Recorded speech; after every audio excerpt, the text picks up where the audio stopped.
नाज़रीन, आज का फोकस जो है वो खैबर पख्तूनख्वा में सैलाब की वजह से जो तबाही बर्बादी हुई उस पर फोकस रहेगा और हम आपको बताएंगे कि वहाँ क्या क्या इमदादी कार्रवाइयाँ हुकूमत की जानब से और खैबर पख्तूनख्वा हुकूमत की जानब से और वफाकी हुकूमत की जानब से क्या क्या हो रही हैं, ये हम आपको बताएंगे।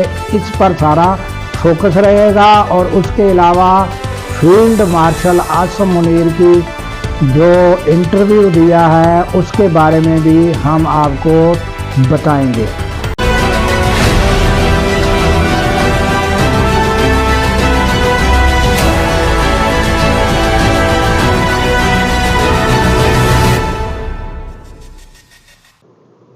अस्सलाम वालेकुम, मैं हूं अब्दुल गफ़ार। नाज़रीन, जो सैलाब ने तबाही खैबर पख्तूनख्वा में मचाई है और तबाही से गांव के गांव बर्बाद हुए और वहां जो है जो अमवात हुई उस पर बात कर लेते हैं।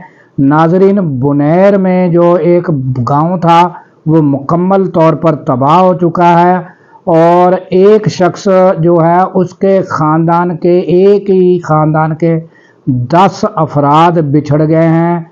वो भी हम आपको उनकी ज़ुबानी सुनवाते हैं और वो शख्स भी दिखाते हैं।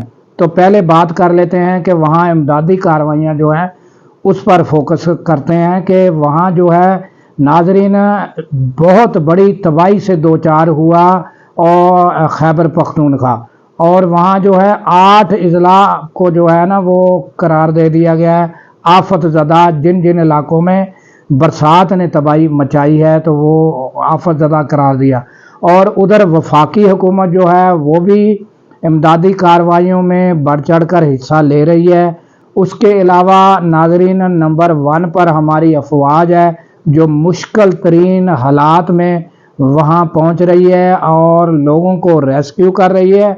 और उसके अलावा नाज़रीन अब जो है राशन पहुँचाना भी हमारी अफवाज ने वहाँ शुरू कर दिया है, जिसमें अशिया खुर्दनोश दालों से लेकर घी से लेकर और हर चीज़ जो ज़रूरियात की, चाय की पत्ती, हर चीज़ जो खाने पीने की ज़रूरी है वो पहुँचाई जा रही है। और दुश्वार गुजार इलाकों में मौसम ख़राब होने के बावजूद पहुँचाई जा रही है।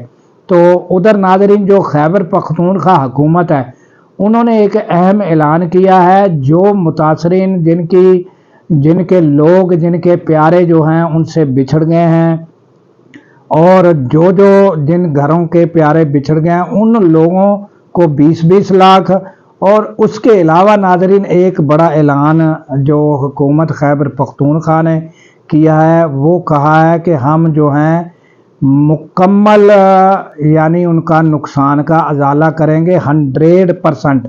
ये नाज़रीन बहुत बड़ा ऐलान है और ये तो पहली बार हुआ है कि अगर ये आफत आई है, और नाज़रीन माजी में भी आती रही है, सिंध में भी ये सैलाब से लोग मुतासर होते रहे हैं, मगर हुआ ये है माजी की मिसालें नाज़रीन सामने हैं कि हुआ ये है कि इमदाद जो है बड़ी बड़ी आती रही मगर वो ऐसे हाथों में जाती रही कि मुकम्मल जो असल लोग मुतासरीन हैं उन तक बहुत कम इमदाद पहुंची और लोग रास्ते में ही जो है इमदाद को हजम कर गए और खा गए। अब ये देखना होगा कि अगर खैबर पख्तूनख्वा हुकूमत ने लोगों को मुकम्मल उनका नुकसान का अजाला इस मैकेनिज़्म के तहत कर दिया कि सही हाथों में और असल लोगों के पास मुकम्मल रकम पहुंची, तो ये बहुत बड़ी बात होगी नाज़रीन और ये लोगों के लिए बहुत बड़ा रिलीफ साबित होगा। तो उसके अलावा नाज़रीन जो है इलाज मुआवजा वो भी जो है उनको रेस्क्यू किया जा रहा है और उनके इलाज के लिए कैंप कर दिए गए हैं। और नाज़रीन ये ताज़ा तरीन हालात हैं और नाज़रीन हम आपको मनाजर भी दिखा रहे हैं, आप मनाजर भी देख रहे हैं कि क्या हालात वहाँ हुए हैं। और उसके अलावा नाज़रीन ये शख्स एक साथ जो खड़ा है और जो नौजवान बता रहा है वो देख लें कि उसने बुनेर के लिए बताया कि कितने लोग جن کی اموات ہوئی اور کتنے لوگ اب بھی دبے ہوئے ہیں. یہ جو شخص نوجوان بتا رہا ہے یہ آپ سنیں، اور جو شخص اس کے ساتھ کھڑا آپ کو نظر آ رہا ہے وہ اس شخص کے ناظرین 10 لوگ جو ہیں اس سے ہمیشہ کے لیے بچھڑ چکے ہیں. تو یہ آپ پہلے سن لیں. تقریباً 208 بندے جو شہید ہوئے، جو دفن ہوئے ہیں. ابھی 140 سے اوپر مسنگ ہیں. یہ جو آپ کیمرہ ادھر سیٹ پہ کرے، ابھی بھی مسنگ پرسن ہے.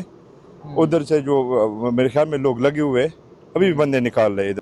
تو ناظرین آپ نے سنا اور یہ دیکھا کہ بنیر میں کیا حالات اور کیا آفت ٹوٹی ہے، مگر یہ حکومت کے لیے، وفاقی حکومت کے لیے، ہماری افواج کے لیے اور جو خیبر پختونخوا حکومت ہے، یہ وقت ہے کہ ان کی جو ہے آزمائش کا، کہ ان کو اللہ تعالیٰ جن کے بچھڑ گئے ہیں لوگ اور جو متاثرین ہیں ان کو اللہ تعالیٰ صبر دے، حوصلہ دے، اور ہماری افواج، ہماری وفاقی حکومت اور خیبر پختونخوا حکومت امداد جو ہے بہتر ہاتھوں میں اور صحیح جگہ پر پہنچے. یہی جو ہے ہونا چاہیے، اور اسی طریقے سے جو ہے وہ بہتر اقدام گردانا جا سکتا ہے. تو اس کے بعد آ جاتے ہیں ناظرین کہ سہیل جو وڑیچ ہیں ان کو فیلڈ مارشل ہمارے عاصم منیر جو ہے انہوں نے انٹرویو دیا، اس کے بڑے چرچے ہیں ناظرین، مگر ہم اس پر بات نہیں کرتے. کیوں نہیں کرتے؟ کہ اس پر بات اتنی ہو چکی ہے کہ بہت سارے اینکروں نے اس کا پوسٹ مارٹم کیا ہے اور وہ لوگ سن چکے ہوں گے. اور ناظرین ہمیں ضرورت نہیں ہے کہ ہم کہیں کہ ہمارے فیلڈ مارشل جو ہیں وہ اس طرح ہیں یا یہ جو ہے یہ اس طرح ہے. اگر کسی نے اس چیز کے چسکے اور اس چیز کے مزے لینے ہیں تو بہت سے اینکروں کی ویڈیو موجود ہے جنہوں نے اس کا پوسٹ مارٹم کیا ہے. ہمارا فوکس ناظرین جو ہے وہ صرف اور صرف متاثرہ علاقے پر ہے، متاثرین پر ہے، اور ہماری فوج کیا کر رہی ہے ان کے لیے اس پر ہے، وفاقی حکومت کیا کر رہی ہے اس پر ہمارا فوکس ہے، اور ان تک جو امداد بہتر طریقے سے پہنچے گی تو ہمارا فوکس ادھر ہے ناظرین. تو اس کے ساتھ ہی دیجیے ہمیں اجازت اس دعا کے ساتھ کہ اللہ تعالیٰ پاکستان کی خیر فرمائے، پاکستان کی سرحدوں کی خیر فرمائے، اور سرحدوں پر معمور ہمارے جوانوں کو اللہ تعالیٰ شاد و آباد رکھے. کیونکہ ناظرین جب ہم راتوں کو سو رہے ہوتے ہیں وہ سرحدوں پر جاگ رہے ہوتے ہیں. اللہ حافظ.